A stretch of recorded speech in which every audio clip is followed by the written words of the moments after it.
Every difficult season in your life is not a punishment. It is a preparation. When life begins to press you, when situations seem unfair, when doors close that you were sure God would open, pause for a moment and remind yourself, God is still in control.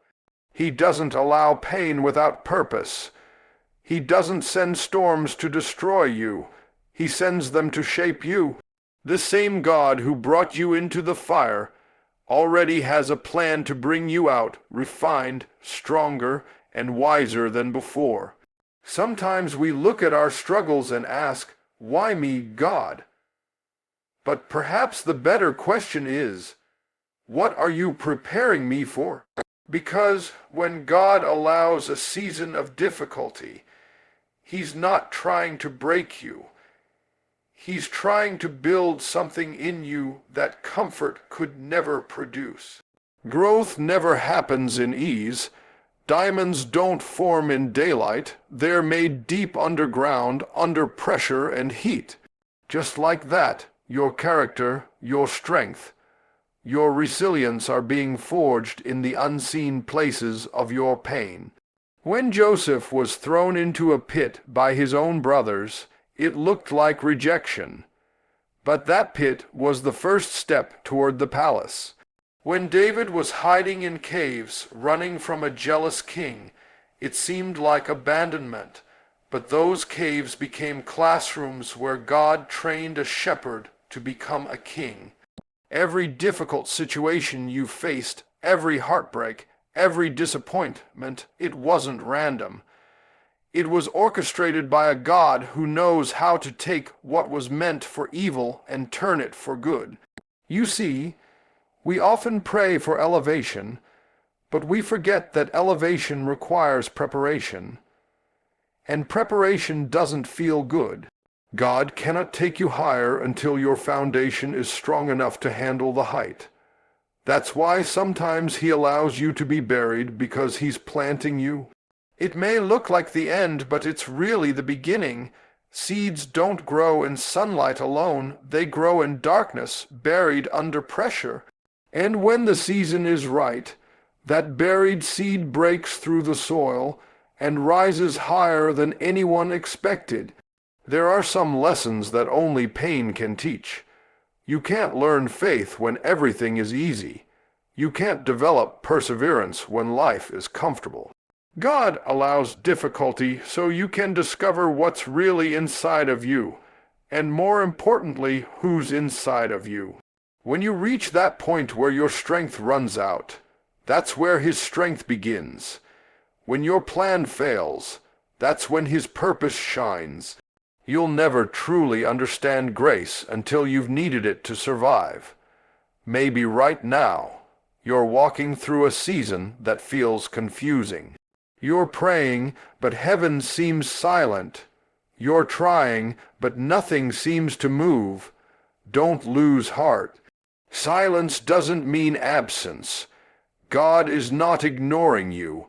He's working behind the scenes, preparing something far greater than what you can see. You're not being punished. You're being prepared. You're not being buried. You're being planted. And when the right time comes, everything you went through will make sense. The tears you cried, the nights you questioned your worth, the moments you almost gave up, they will become the very testimony that unlocks favor in your life. Because purpose is always hidden in pain, what once hurt you will one day help you. The storm you survived will become the story that strengthens others. God doesn't waste anything, not even your struggle. He's molding you, refining you, and preparing to reveal the version of you that was born to walk in favor. The olive cannot release its oil until it has been crushed. That's the mystery of divine pressure. It feels like destruction, but it's actually production. There are moments in life when you feel pressed from every side. Finances failing, relationships strained, doors closing, dreams delayed.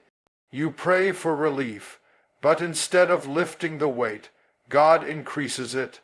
It feels unfair, But what you don't realize is that the pressure you're under is the very thing unlocking what he placed within you. Without the crushing, the oil would remain trapped inside. The anointing, the favor, the strength, they're all hidden beneath the surface until pressure brings them forth. Pressure reveals what comfort conceals. When everything is easy, you can hide behind routine. You can survive without stretching.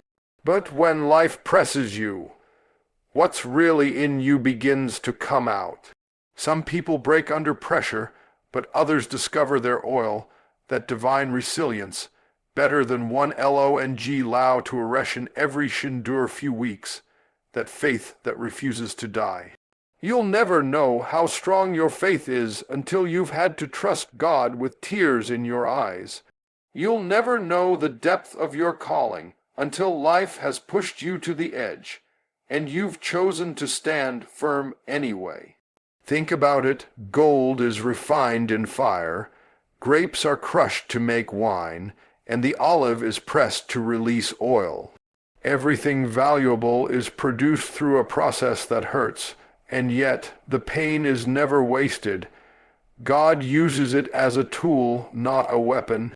You might say, "Lord, why are you allowing this?" But he's whispering back, "I'm not destroying you.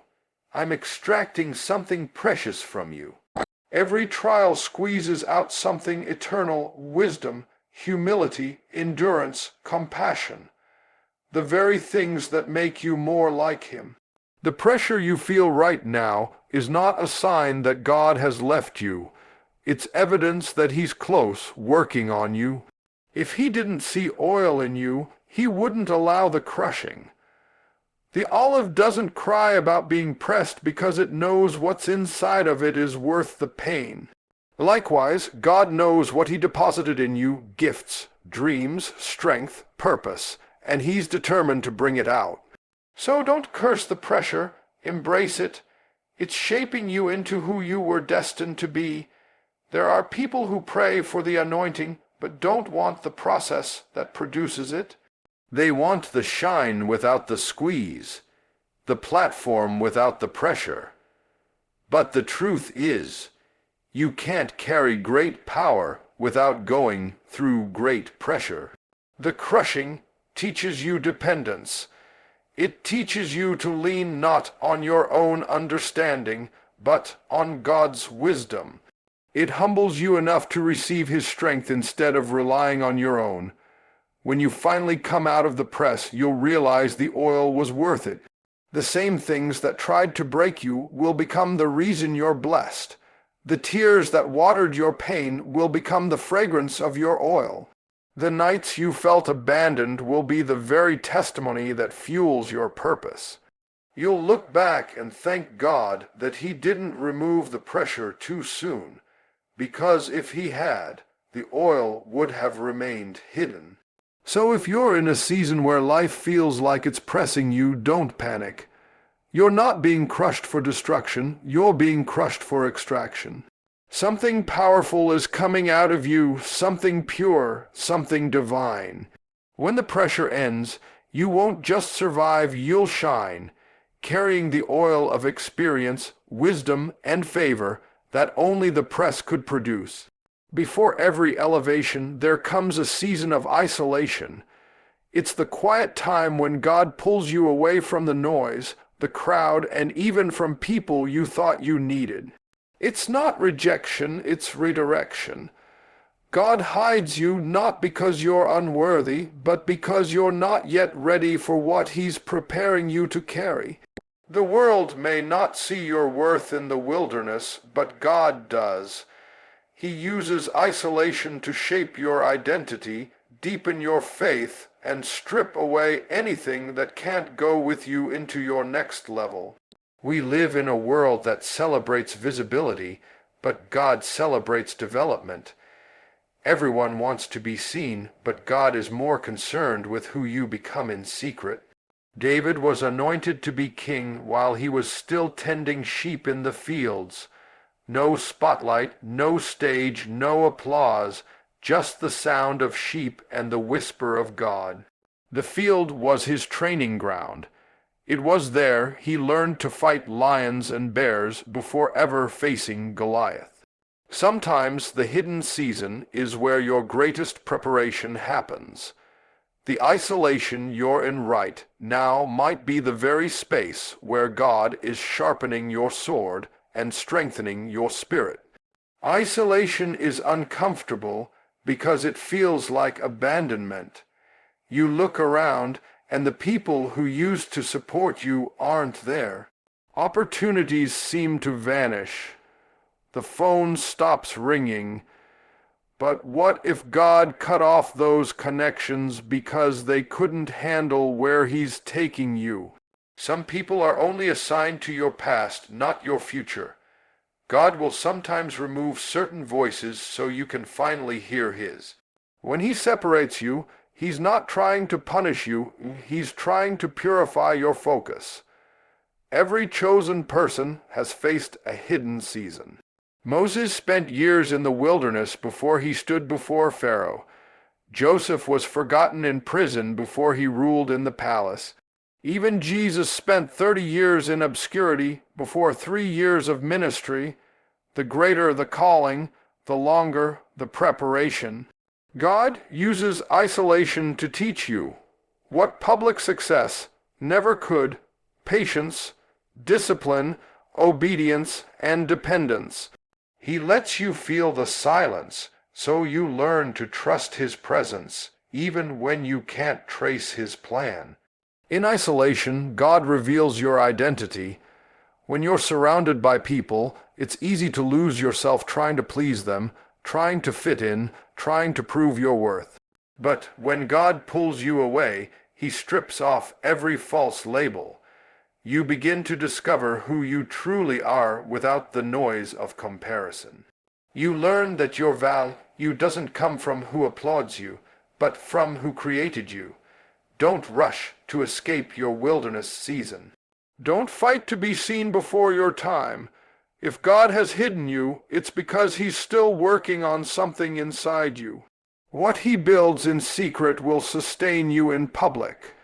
When the season shifts and the doors open, you'll walk out not just with visibility, but with maturity, wisdom, and authority. So if you feel forgotten, you're not. You're in divine preparation. You're in God's workshop, where purpose is formed and power is refined. He's building your character so that when you step into your calling, you won't crumble under its weight. Isolation is not the end of your story. It's the birthplace of your destiny. When God finally reveals you, the same people who overlooked you will see the glow that comes only from being hidden in His presence. Delay is not denial. When God seems to move slower than your expectations, it's not because He's forgotten you, it's because He's perfecting something in you. We live in a world that loves speed. We want everything instantly: instant success, instant answers, instant results. But God doesn't operate on our clock. He operates on His calendar. There is divine timing attached to every promise, and no amount of rushing can make God move before the right season. When He delays, it's not to discourage you, it's to develop you. Because what good is it to receive the blessing if you're not yet built enough to sustain it? Sometimes God pauses your progress to protect your purpose. You think you're ready, but He sees the cracks you can't see, the pride, the impatience, the lack of discipline. He withholds the promise, not out of cruelty, but out of love. A premature blessing can become a burden. That's why He takes His time. You may be asking, God, why haven't you opened that door? Why hasn't the opportunity come? And He's whispering, because I'm still preparing you for it and it for you. Look at Joseph. God gave him a dream as a teenager, but it took years of pits, prisons, and pain before he stood in Pharaoh's palace. The dream didn't die in the delay, it matured. The process shaped him into the kind of man who could handle authority without arrogance. The same God who gave the vision also orchestrated the waiting. Every delay was divine design. The pit taught him humility, the prison taught him patience, and the palace required both. Delay forces you to trust God when nothing makes sense. It exposes whether your faith is in His promise or in His pace. It's easy to believe when everything moves quickly, but real faith is proven in the waiting room of life. When you pray and heaven seems silent, that's when you learn to worship without evidence, to trust without understanding, to walk without sight. Waiting seasons are not wasted seasons. They are the wombs where faith grows. Sometimes the delay isn't just about timing, it's about transformation. God is using the in-between to stretch your capacity. The waiting is building spiritual endurance. It's preparing your heart to appreciate what's coming.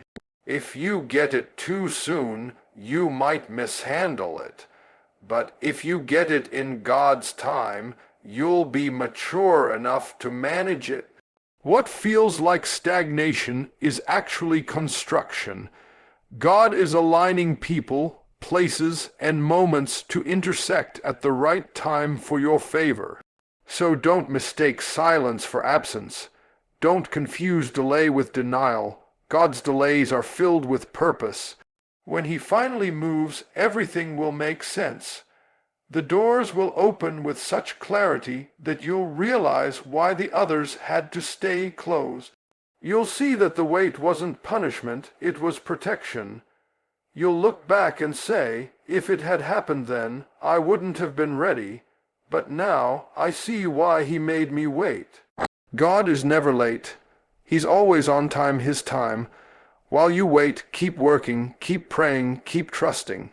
Because when the delay ends, what's coming won't just meet your expectations. It will exceed them, and you'll understand that every moment of waiting was worth it. Delay is not denial. It's divine preparation for the blessing that's about to be revealed. Favor doesn't always show up wrapped in comfort. Sometimes it arrives dressed as fire. The very thing that looks like it's meant to destroy you can be the tool God uses to refine you. We often pray for God's favor, expecting it to come with open doors, easy paths, and applause. But real favor is forged in the fire, in those seasons when you're tested, stretched, and stripped of everything familiar. It's in the heat of adversity that God burns away what doesn't belong and reveals what's truly divine within you. The fire is not your enemy. It's your purifier. When gold is refined, it's placed in intense heat until all the impurities rise to the surface. The goldsmith doesn't remove the gold too soon because he knows the fire is necessary to make it pure. Likewise, God watches over you in the fire. He won't let it consume you, but He will let it change you. Every trial you endure is producing something: eternal strength, character, faith, endurance. You may feel like the flames are too hot, but God knows exactly how much heat you can handle. Think about the 3 Hebrew boys, Shadrach, Meshach, and Abednego. They were thrown into the furnace not because they did wrong, but because they stood for what was right. Yet when the king looked inside, he didn't see 3 men burning, he saw 4 walking. God didn't keep them out of the fire, He joined them in it. That's the beauty of divine favor. It doesn't always keep you from the fire, but it keeps you through the fire. The flames that were meant to destroy you end up setting you free. Sometimes God uses the fire to expose what's fake. When everything around you is burning, only what's real can survive. The friendships that were built on convenience will fade. The habits that were built on weakness will crumble, but the foundation that's built on faith will remain. You begin to see what truly matters. The fire clarifies your priorities, purifies your motives, and strengthens your convictions. It teaches you to depend on God in a way that comfort never could. You might be walking through a fiery season right now, the loss, the disappointment, the betrayal, the unanswered prayers. And it hurts. It feels unfair. But remember this. The fire that's trying to break you is the same fire God is using to make you. He's not absent, he's active. Every flame is forming something in you. The pain that's pressing you today will become the power that propels you tomorrow. When you come out of the fire, you don't just come out surviving, you come out shining. There's a glow that only those who have been through the flames carry. People will look at you and wonder how you're still standing, how you didn't lose your mind, how you kept your faith. And you'll tell them, because God was with me in the fire.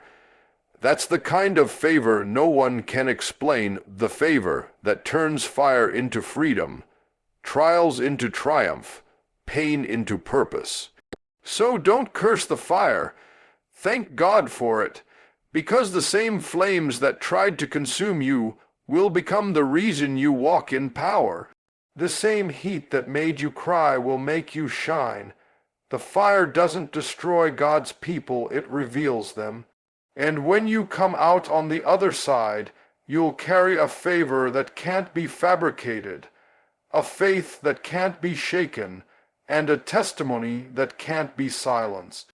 Favor doesn't avoid the fire, it's born from it. What looks like a setback is often a divine setup. The moment life seems to fall apart, heaven is quietly putting the pieces together. We see disappointment, God sees direction. We see failure, He sees formation. The struggle you're facing right now is not meant to stop you, it's meant to shift you. Sometimes God lets things fall apart so they can fall into place. He allows the door to close, not because you're disqualified, but because He's redirecting you towards something greater than you imagined. When you're in the middle of the struggle, it rarely feels like a setup. It feels like betrayal, heartbreak, confusion. You pray, but nothing changes. You work, but progress feels invisible. It's in that space, between the promise and the fulfillment, that your faith is tested the most. But hear this, God is not finished. He's positioning you behind the scenes. What you call a setback is often a hidden strategy. The struggle is the soil where destiny takes root. Think about Joseph again. He was betrayed by his brothers, sold into slavery, and thrown into prison for something he didn't do. Every stage looked like a setback, but what Joseph didn't know was that each step of pain was positioning him closer to the palace. If he hadn't been betrayed, he would have never been taken to Egypt. If he hadn't been imprisoned, he would have never met the man who connected him to Pharaoh. Every painful chapter was a link in the chain that led to his destiny. The setup was disguised as struggle. The same is true for you. The breakup that broke your heart, it might have been God's protection. The rejection that made you question your worth, it might have been redirection. Sometimes God removes what you think you need so He can make room for what you truly need. The struggle isn't proof that He's forgotten you. It's evidence that He's preparing you. The setup requires the struggle because it builds your character, sharpens your faith, and humbles your heart before elevation comes. You can't skip the struggle if you want to carry the strength of your calling. Every storm you survive adds something to your spirit, wisdom, courage, endurance. And once you've been through enough storms, you stop panicking in the rain. You start realizing that the wind that tried to knock you down is actually pushing you forward. What was meant to break you ends up building you. What was meant to bury you becomes the foundation God uses to bless you. When you're walking through hardship, it's easy to think God has abandoned you. But the truth is, He's often the most active when He seems the most silent. He's aligning people, orchestrating timing, moving resources, and preparing opportunities that you can't see yet. One day, the dots will connect, and you'll realize that what you thought was the end was actually the beginning. The pain wasn't punishment, it was positioning, so hold on through the struggle. Don't give up in the middle of the story, because God is still writing it. The chapter that feels like defeat might just be the setup for your greatest victory. When the dust settles, you'll look back and see that every tear, every delay, every closed door had purpose. What felt like loss was really gain. What looked like a setback was heaven's setup for your breakthrough. God never wastes a struggle. He turns it into the stage where His glory is revealed.